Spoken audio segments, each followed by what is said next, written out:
So in this video, I'm going to be talking to you about how your childhood shapes the way you behave around money or shapes your behavior around money. And this is a subject that I thought didn't relate to me, because I thought I have positive values around money and I thought that I was in check. And I realized as I started to execute on the project that I had and I started to negotiate $1 million deals and I started to do several financial presentations in UAE, that a lot of my childhood conditioning started to surface, and to a point where I would get sick to my stomach while I was in $1 million negotiations. And I had a tremendous amount of fear, I had tremendous amount of guilt, and I went into a moral dilemma about the whole idea of making money. And it wasn't anything rational, it was just a feeling that I had, and I didn't know where it came from, and I was confused as to why am I spending so much time around money where I should be spending more time with my family, spending more time with my health. And I thought I was doing something wrong, even though I was doing everything legitimate, legal. There was nothing funky involved. It was complete transparent business transaction. But just the idea of setting up a business to make money, just that idea, I had a lot of negative association with that, and I would question myself in so many ways that it affected my performance around that area. And I started to look into it, that why am I procrastinating on certain aspects of my business? Why am I putting it off? And all of those aspects tend to be around finance. And it took me a while to analyze and look into the situation, why that is. Because anything that was non-financial, I was not procrastinating. And anything that was financial, where I would be the one benefiting from that act, I would procrastinate on that. And I started to see that there is something going on in the area of money. There is something going on in the area of business itself. And I need to look into it and understand it.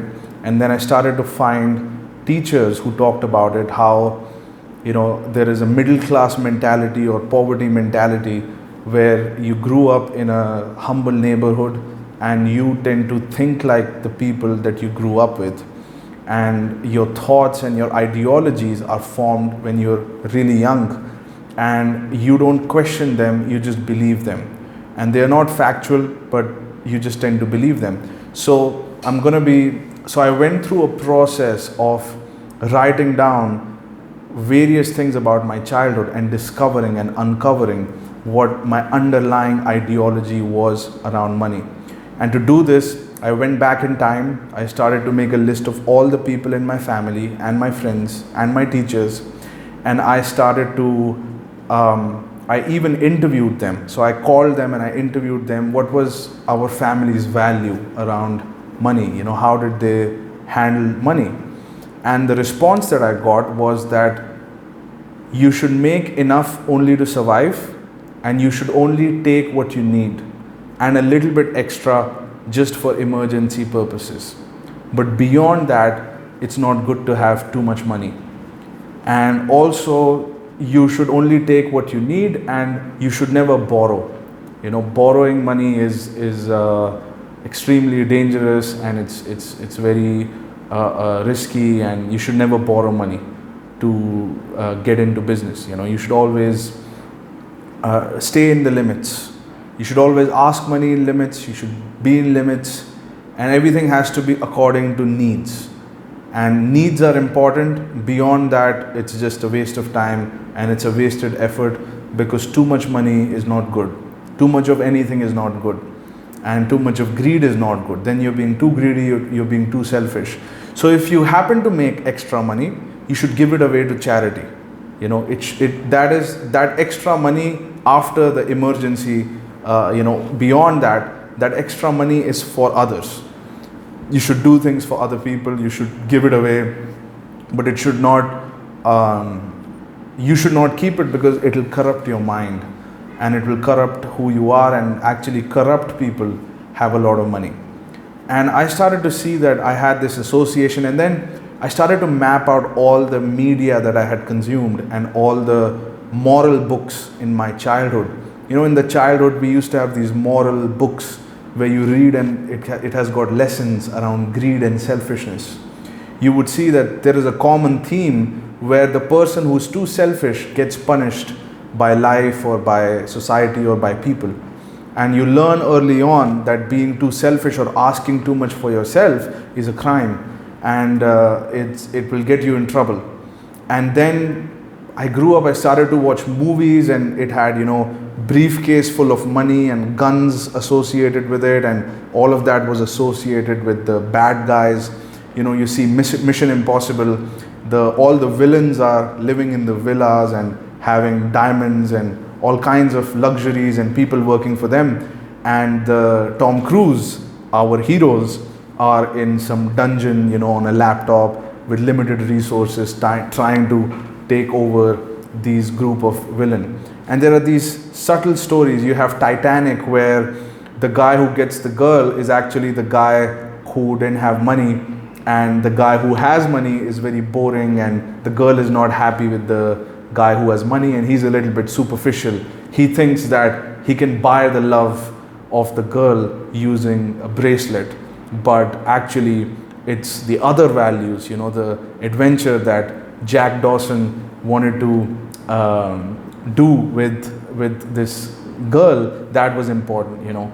Art was important more than finance and diamonds and all of this. So I grew up watching all these movies and all this media, and it rubs off on you, and I had a negative association with making money and even being that character who is accomplished or rich or successful, because a lot of the time success and richness gets jealousy, and you tend to become the subject of attack, humiliation and hatred.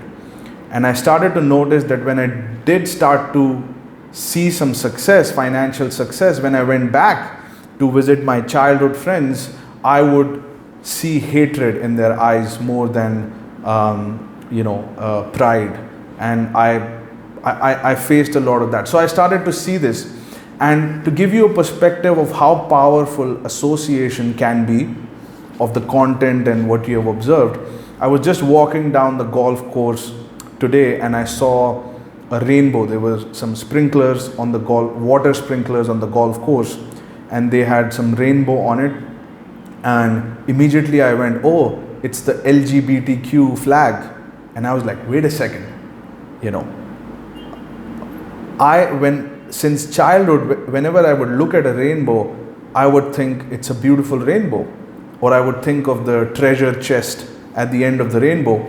But since when did this thing just pop up? Oh, it's the LGBTQ flag, it's the gay flag. And I was like, whoa. And that's how powerful this thing is. Suddenly those colors are associated with the gay pride and LGBTQ. And in my head, immediately it went, because it's everywhere all around me, that this is LGBTQ flag. And it's not at a conscious level, it's really deep down at a subconscious level. These things, these programs are played in our minds as to how they are bad. You know, the rich people are bad, they are corrupt, they are scamsters or frauds. All kinds of terminologies are associated and linked with anybody who has accomplished financial success. Because, oh, the rationale is, oh, where did they get their money from? Oh, they took it from people, right? They took it and they kept it for themselves. And I don't have any money because I didn't take anything from anybody. You know, I only gave, or I just gave away everything for free. And the other person, they took money from people, right? Well, money is made as an exchange when you provide value to someone and you collect money for it. And people who don't have a lot of money tend to also be the people who haven't given to a lot of people. They have a lot of value, but they have not gone out into the marketplace and shared that value. Perhaps maybe because of this idea about being money evil. And I was one of those guys who didn't express my values and asked money for it because I thought it was an evil idea. So this is what happens when you have all these programs going on. I was in a meeting with a banker asking for $10 million, and I was like, what the hell are you doing? Like, you should not be asking for that much money, because that's too much money, right? And these, like, the voices in my head became loud and loud and loud to a point where I could not even hear anything. And it was crazy how these programs were governing me. And I was like, oh, and the other thing that I saw in my childhood that was happening was that money and success was associated with getting good grades and qualifications. And I didn't have good grades in school, and I didn't go to college, so I don't have a certificate, right? And then I was like, oh, you don't have a certificate, and you didn't go to Harvard, and all of this, you don't have good grades, and how can you're not deserving, how can you ask for so much money? And I was going through, like, my head was shaking, and I had like vomiting sensation out of guilt that I felt like I didn't deserve this almost. I didn't deserve to be in that fine dine restaurant. I didn't deserve to wear that suit. I didn't deserve to talk to this high profile banker. And on top of it, I don't deserve to ask for that much money.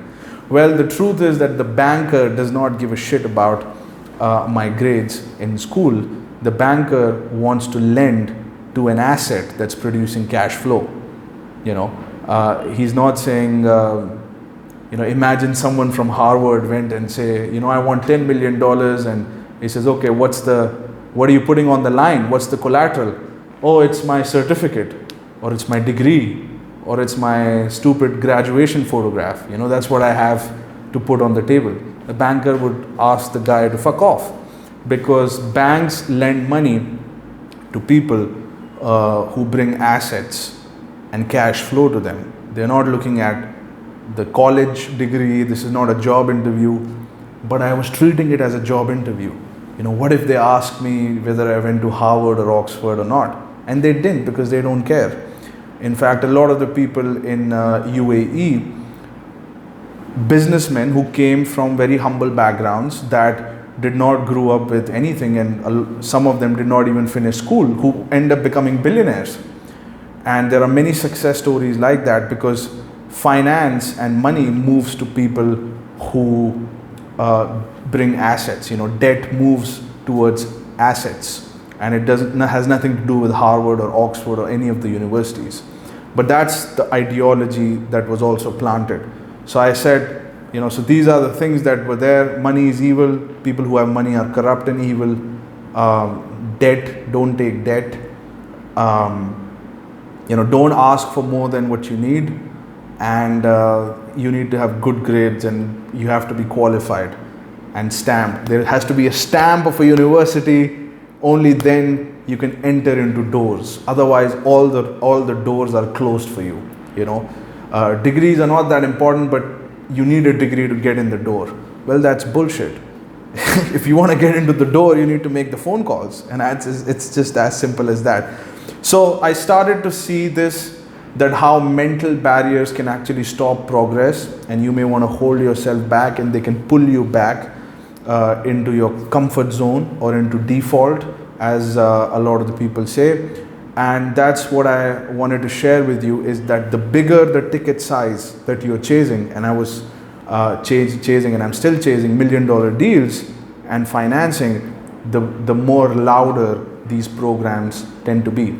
If you ask for a couple of $1,000s, most likely these programs will not be activated, because you're still within the comfort zone of your environment, and you're not going for a disproportionate reward, or so-called disproportionate, or what your environment would label as disproportionate reward to what you deserve in your mind and in your subconscious mind. So these programs will not be active, but the moment you step outside the comfort zone, that's when you will experience this. So I thought I'd make a video and talk about it, so that when that happens, you can catch it. Comment below if you have experienced something like this, And whenever you experience something like this, let me know, tell me your story. I'd love to know about it, and I'll talk to you soon.